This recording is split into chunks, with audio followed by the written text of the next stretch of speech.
Lagos at a point gave a deadline to Ikeja Electric and Eco Electric or so, Eco Disco, I don't know, Eco their own, that you have to supply prepaid meters to all households in Lagos within a span of time.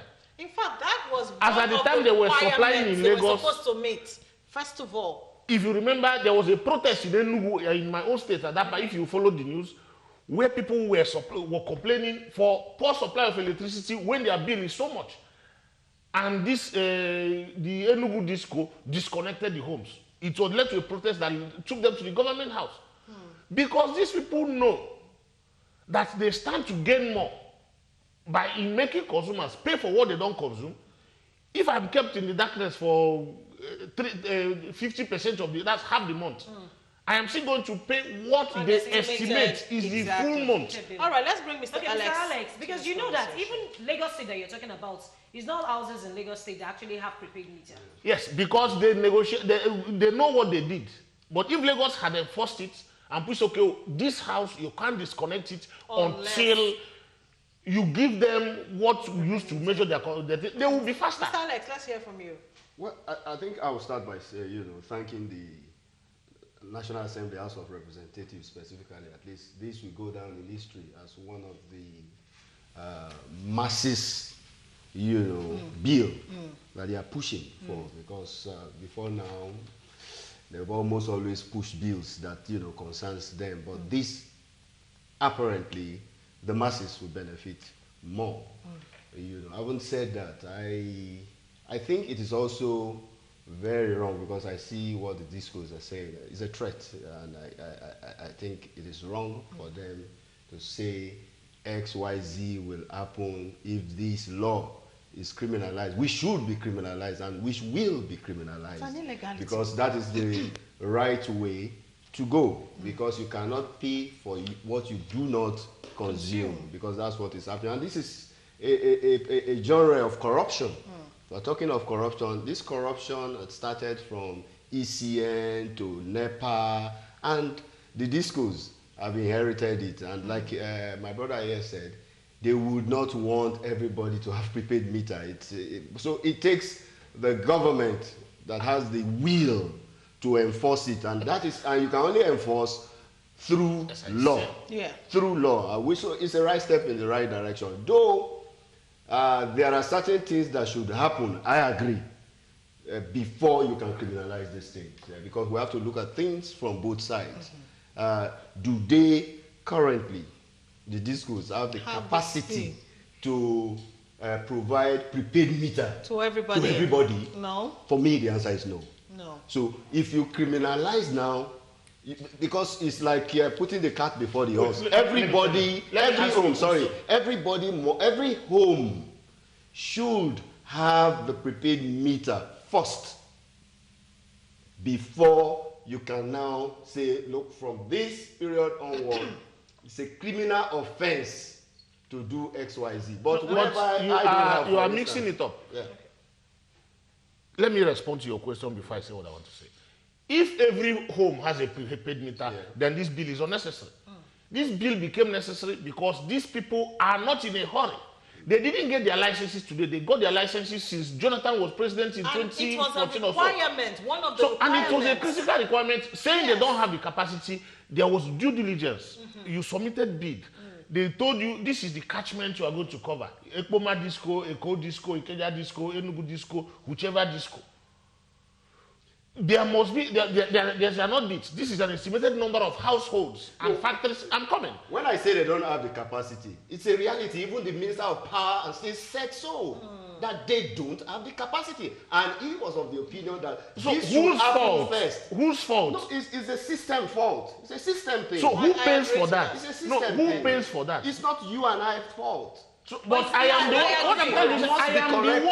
am the one paying estimated bill. Let me tell you something. In my place, before this estimated bill came, my monthly estimated bill was at the lowest 8,300 naira, at the cap 12,000 something every month. Now, which is why these people are not in a hurry. They've seen the traction where there are prepaid meters, and they don't want to move further. Now, if I recharge my card for 5,000 naira a month, I use it for sometimes 6 weeks. Okay. One, because it has instilled a lot more discipline that if we are not in the sitting room, we won't put on the TV, we won't leave on the fans. Put off your lights if you're not using But then, even if we're using everything, there's no way in a month we will do 7,000 naira. So it makes sense for the discos to allow you to be consuming electricity, and then they will come and say, okay, we think that this is how much you consume. It is in their commercial interest. And they know. That is why they are not in a hurry to provide those things. But I agree with you, Mr. Alex, though. It is a system fault. Absolutely. Because in the first place, before the discos were given the license to operate, this was part of the criteria, isn't it? They must be able to provide prepaid meters. Exactly. I think they should have made sure that those prepaid meters were out, first of all, before those licenses were even there given. There is a regulatory agency. What were the sanctions? It's a were they system sanctioned? issue. But this is also a good move. Yeah. And we can't keep waiting until when they are ready or when they have the capability they have to be made to be ready. They have to be made to be ready because we've waited long enough. Definitely. That's what I think. All right, let's look at how viewers are reacting to this. Most people won't just leave me alone. This one says, anti-patience, I love your hair. Thank you very much. My hair is not on the agenda today. Anyways, he says, you look beautiful, rocking it. Thank you. Well, about the issue on ground, I think it's a good idea to do so. These NEPA people will just flash lights once in a month. And all they say is that since we at least saw the lights, we should pay for the service. This other one says federal government should criminalize crazy bill because the system is corrupt. That's from Julius Peter. Good afternoon. Please, when I'm giving estimated bill, don't I have the right not to pay? I mean, do I have to pay for it? If you don't pay for it, you know what will happen. Like Alero said, I mean. This one says, we no longer worry about mass disconnection because we are paying for what we do not consume anyways. A lot of messages coming in. Because of time, we have to move on. But I pray that this bill does push through because enough is enough already. And because even from themselves, they're even saying the federal ministries and parastatals owe about 9.7 billion naira. Is that trying to say that some of even the ministries and parastatals don't have prepaid meters too? No, definitely they have. I listened to the minister too on that. Okay. He said, they've thrown it open. Bring evidence that we are owing. Yes. Bring the evidence. You can't just say because pay. Let me also say those debts are actually accumulated bills from the NEPA days into the PhD days and then to the days of the I should be able to know how I'm going. All right, Mohammed Osi from Nasarawa State. From New Inyanya, yes, in Nasarawa State says, please, when can we get it right in this country? This is pure criminal act, and they should provide prepaid meter when they are connecting lights. That's what we're fighting for. Henry from Enugu says, good afternoon, all. The discourse threat of mass disconnection is illegal. I support the installation of meters to every household. Who wouldn't? Who wouldn't? I mean, it just makes life easy. Let's move on to our next topic. Posthumous National Award for MKO Abiola. President Muhammadu Buhari's decision to posthumously confer the highest honor in the country to the acclaimed winner of the annulled June 12, 1993 presidential election, Chief MKO Abiola, has continued to generate ripples within the judicial circles. While some senior legal practitioners backed up, the act and saw it as a good one, some of them are condemning it, and all just a political move. But then this is how some Nigerians actually feel about this issue, especially our very vocal Senator Dino Melai. We'll take that footage and then we'll come back. Really, it did the right thing, and the family of the deceased, that is Mr. Moshood Kashimawo Abiola, I think their family will be so happy for Buhari doing this. The country, Nigeria, will be so happy for Buhari to do this. But why now? I think it's all about politics. The timing is very, very wrong. He did this just for political reasons. The time the Yeni was really, at the apex, it wasn't done. And he's been in power for some years now. He didn't do it. Just because it is just about a year away to 2019 presidential election. And he's doing now so as to, please some sections who are not really, in line with him. So it is very, very wrong. And successor president did not do it.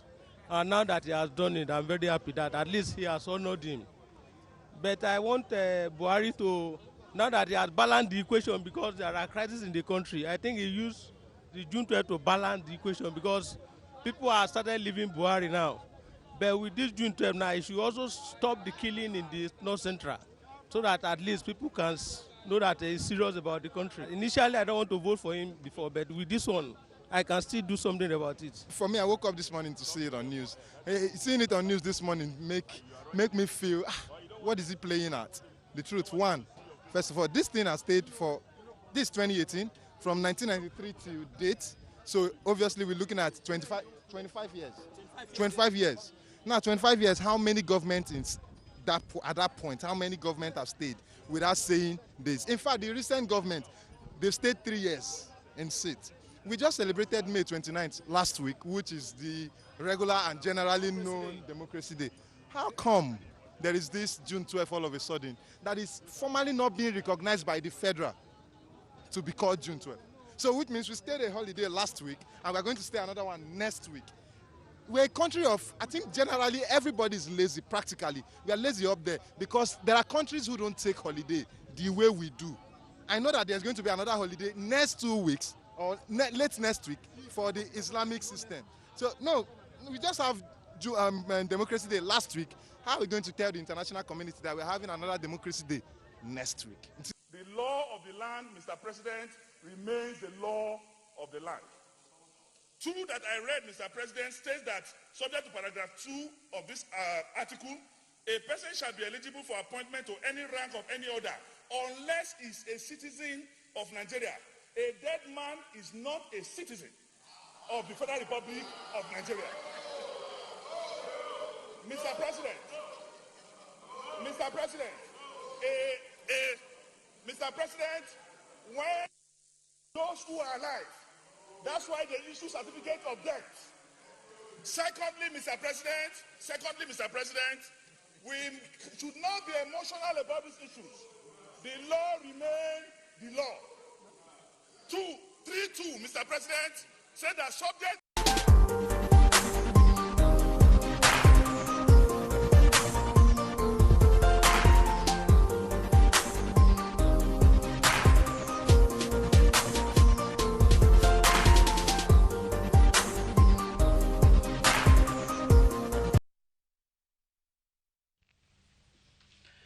Okay. I don't know why we just don't let sleeping dogs lie in this country. Which dog is sleeping and which dog is lying? Why we don't let's start from Mr. Alex this time. What do you say about this posthumous award issue? For me, I think it took a long while coming. Yes. It should have been in 1999, 2000, 2001.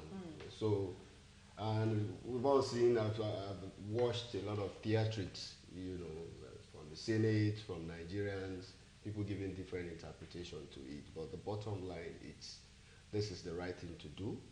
And it takes a president with guts and strong political will to take this decision, knowing that government is a continuum. We've had government from 1999 till date, but none of the presidents have the will to take that decision for different reasons, I must say.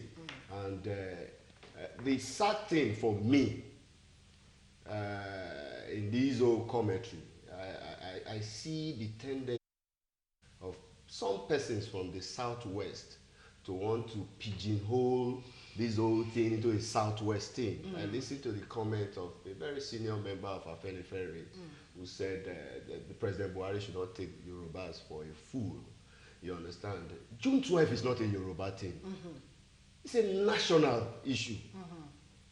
Nigerians rose up and spoke in one voice.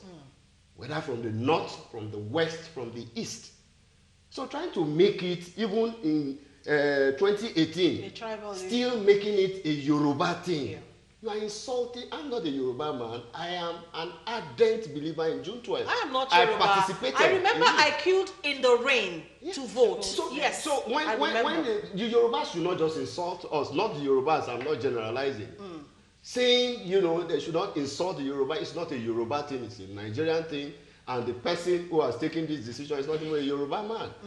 People have been clamoring that, honor Abiola, honor Abiola. You've seen a president who has taken up the challenge and decided to honor him.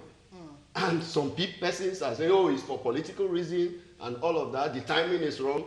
The best time to right a wrong is when you right it. Okay. So that's the way I see it. All right. Okay, Mr. Ikem.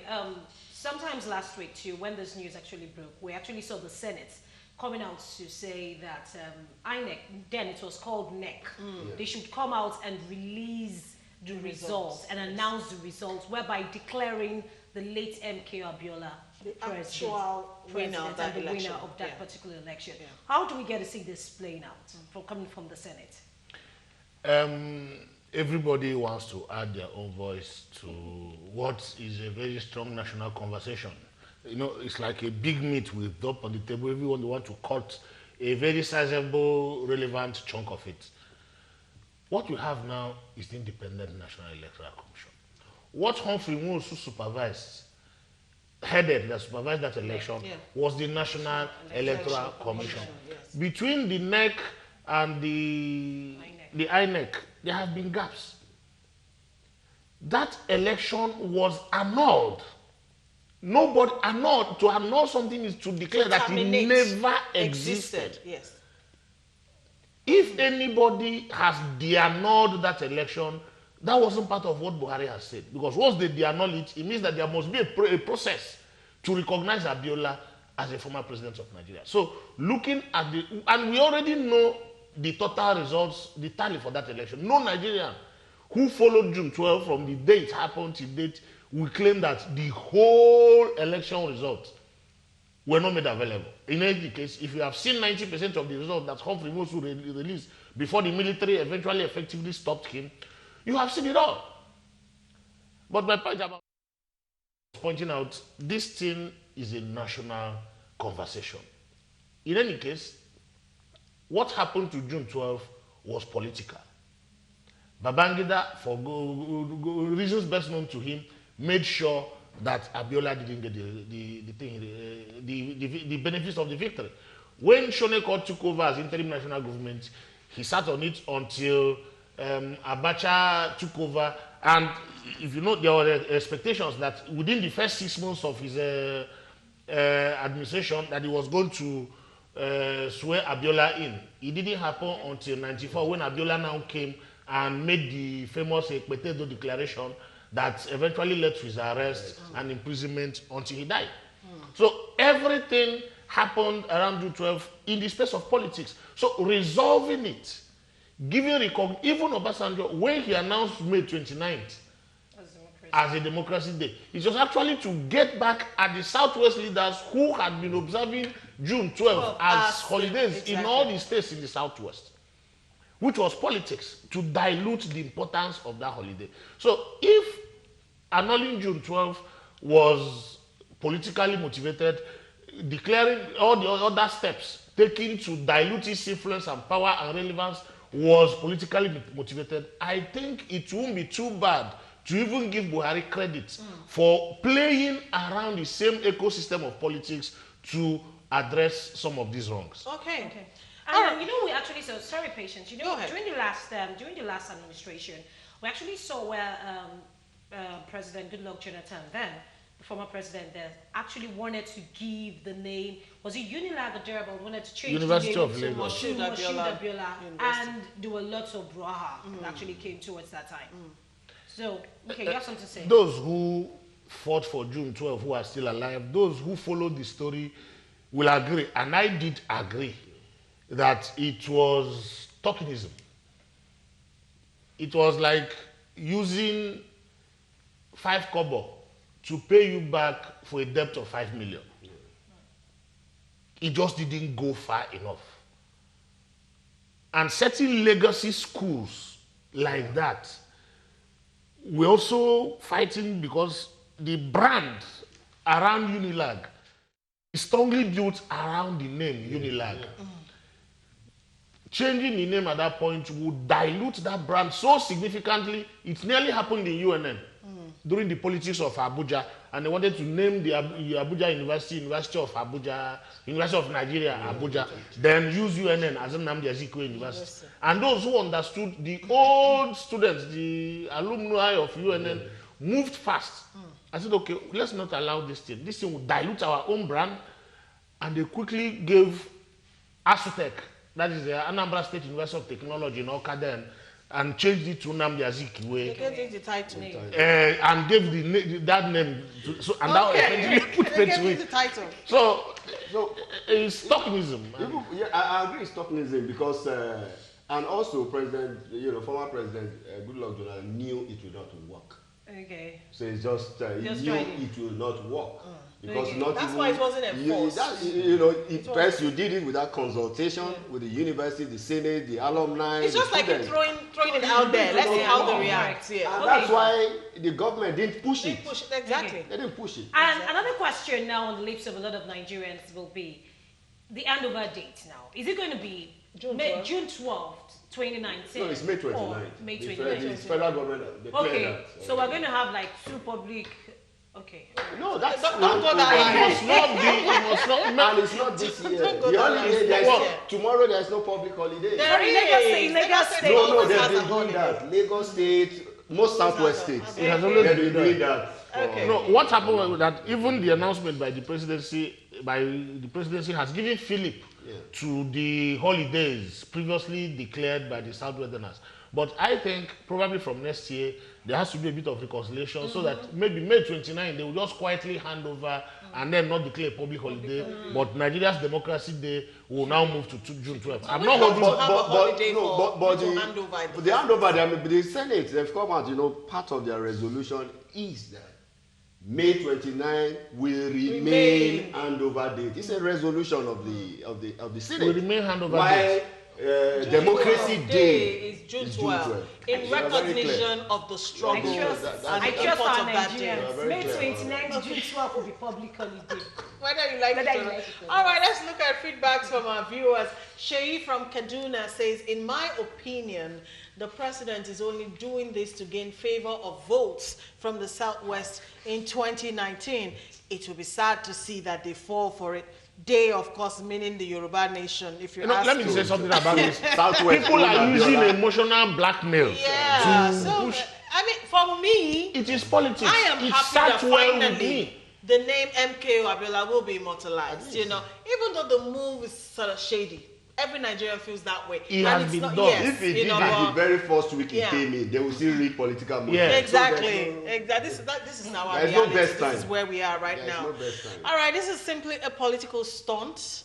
I love that guy talking about too much holidays. Seriously, why won't we be lazy when we have holidays approximately every month? Good day to you all in the house. Please stop calling this number. We beg of you, please. I'm glad for the topic of discourse today. In my house, we've tried to get prepaid meters for our apartment, but Eco Electricity District refused us until we pay 30% of our cumulative bill, rated at about 400,000 naira. Meanwhile, the debt was inherited by us, and they were telling us that the prepaid meter is free. Even though we pay more than the current bill, they will still cut the wire from electricity pole. Too bad. All right, we have one more topic. Let's see if we have time to look at the Trump and Kim Jong-un's summit, which is coming up tomorrow. Yes, the U.S. President Donald Trump and the North Korean leader Kim Jong-un have arrived in Singapore for their historic summit. Of course, we know that these two gentlemen have been trading words back and forth for the past 18 months. And they've been threatening war, to both countries. Anyways, but then we're hoping that the summit will kickstart a process that eventually sees Mr. North Korea, you know, giving up on all his nuclear weapons and his plans. But then, what's your reaction and what are your expectations quickly for tomorrow's summit? Well, I am not expecting anything. Two queer presidents are sitting down to talk about one trying to control, one trying to assert himself. It's common in international diplomacy. But then, if you followed what happened, that even the G7 group are already quarreling between the US and Canada. There have been accusations of betrayal. I think the president of Canada, Trudeau, went behind the US to do a few things around this thing, and then some of the trade issues they are having.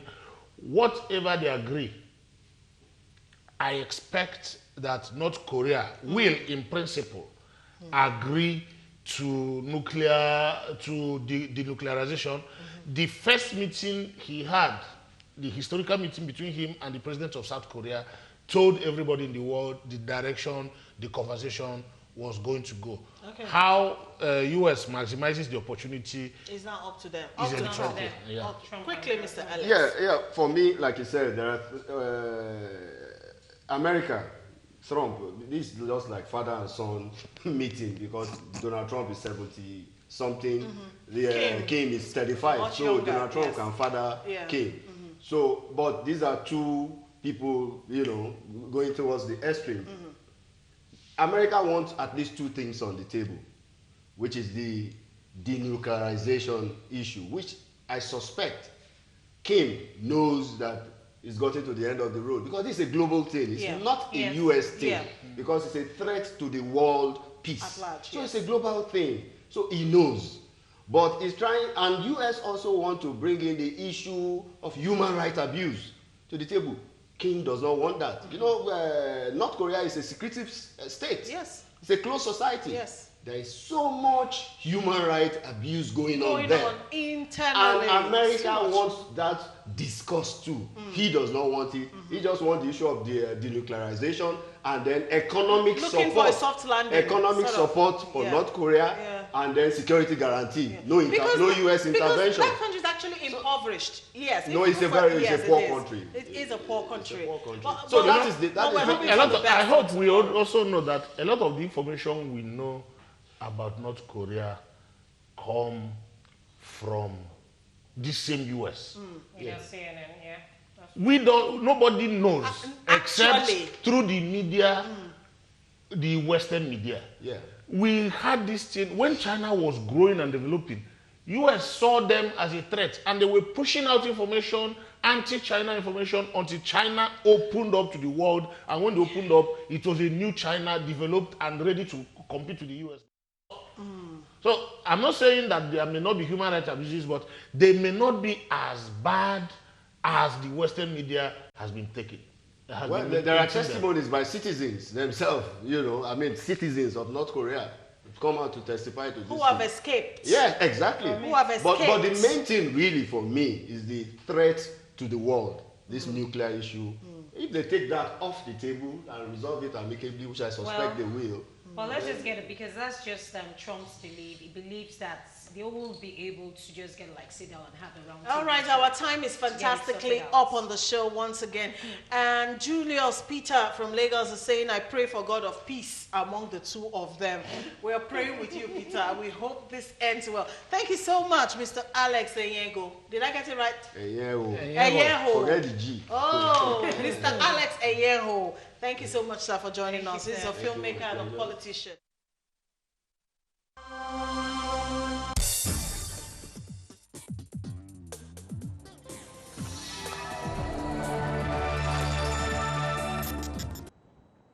Well, many thanks for staying with us.